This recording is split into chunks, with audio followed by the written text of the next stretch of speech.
64টি জেলায় একজনও সৎ লোক নেই, আপনার চ্যালেঞ্জ দিয়ে বলছেন, এটা একটা সিরিয়াস চ্যালেঞ্জ। আমিও করি না, আমার প্রতিমন্ত্রী করে না, আমরা দুইজনে শপথ করেছি করব না, কিন্তু আরেকটা শপথ আমাদের আছে, করতে দেব না। আমরা আগেও বলেছি আপনাদেরকে যে শিক্ষকদের দাবি দাবা নিয়ে আর রাজপথে আসতে হবে না।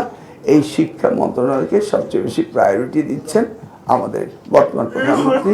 নম্বর ঈদ বোনাস ছিল 25%, 17 বছর পরে এই ইমিডিয়েট প্যাস সরকার আপনাদের 25 থেকে 50 করেছেন।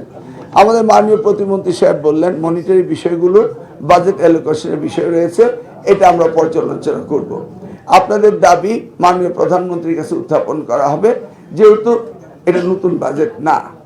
তারপরে এই আপনার এগুলি ফাংশনাল করতে সময়ও লাগবে, তবুও আমরা আপনার প্রস্তাব মাননীয় প্রধানমন্ত্রীর কাছে উত্থাপন করব, দেখি আপনাদের জন্য খানিকটা কিছু করা যায় কিনা, সেই বিষয়ে আমরা আলোচনা করব।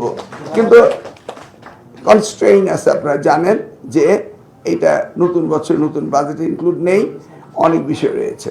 আপনারা বলছেন 64টি জেলায় একজনও সৎ লোক নেই, আপনার চ্যালেঞ্জ দিয়ে বলছেন, এটা একটা সিরিয়াস চ্যালেঞ্জ। সকলেই বলছেন আপনারা, ঠিক আছে। আমার মাননীয় প্রতিমন্ত্রীও বললেন, আর আমার রেকর্ড তো আপনারা জানেন যে আমরা দুর্নীতি করি না, করব না, করতে দেব না। আমিও করি না, আমার প্রতিমন্ত্রী করে না, আমরা দুইজনে শপথ করেছি করব না, কিন্তু আরেকটা শপথ আমাদের আছে, করতে দেব না।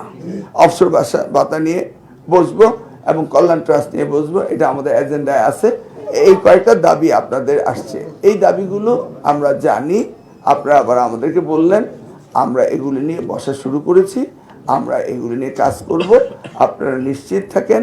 আমরা আগেও বলেছি আপনাদেরকে যে শিক্ষকদের দাবি দাবা নিয়ে আর রাজপথে আসতে হবে না। এই শিক্ষা মন্ত্রণালয়কে সবচেয়ে বেশি প্রায়োরিটি দিচ্ছেন আমাদের বর্তমান প্রধানমন্ত্রী জনাব তারেক রহমান। গতকালকে আমাদের ক্যাবিনেট মিটিং গিয়েছিল, সেই ক্যাবিনেট মিটিংয়ের 90% টাইম উনি দিয়েছেন শিক্ষার ব্যাপারে। সব বিষয়ে টুকিটাকি আলাপ হয়েছে, এটা নিয়ে আমরা কাজ করব ইনশাল্লাহ।